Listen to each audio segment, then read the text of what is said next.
नित्य स्वामी दर्शन 21 ऑक्टोबर. श्री गणेशाय नमः. श्री गुरुदेव दत्त. स्वामी समर्थांच्या उपासनेत एकदा का आपण तन्मय झालो की आपले प्रत्येक कर्म ही स्वामींची पूजा होते.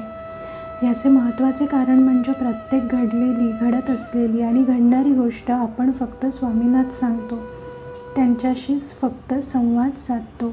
ह्याचे कारण असे की मर्त्य माणसाचे साधलेला संवाद आयुष्यात कुठल्या ना कुठल्या वळणावर निश्चितपणे थांबतो. स्वामींशी साधलेला संवाद मात्र कधीच थांबत नाही.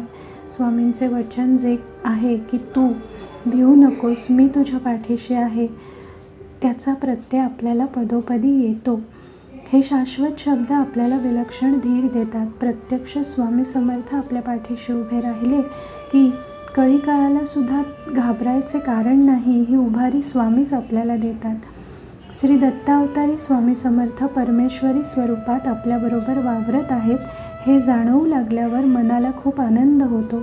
त्या क्षणी आपल्या तोंडून स्वामींची मंत्रभारली आरती अचानकपणे बाहेर पडू लागते की जय देव जय श्री स्वामी समर्था, आरती ओवाळू चरणी ठेवून माथा.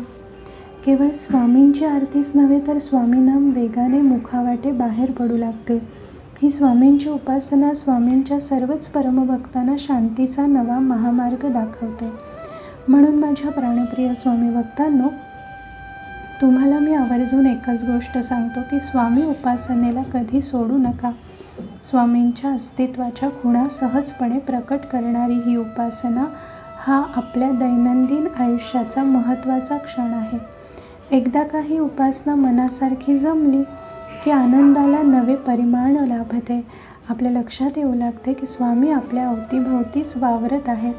त्याची दृश्य फलश्रुती अशी होते की आपल्या जगत असलेल्या आयुष्याला स्वामींचे आशीर्वाद लाभतात. आपले आयुष्य हे मग समष्टीसाठी उपयोगी पडते. भोवतीची गडद अंधार भेदणारी स्वामींची उपासना हा खरे तर आपल्याला लाभलेला प्रसाद आहे, एवढे लक्षात ठेवा म्हणजे झाले. श्री गुरुदेव दत्त. श्री गुरुदेव दत्त. श्री गुरुदेव दत्त.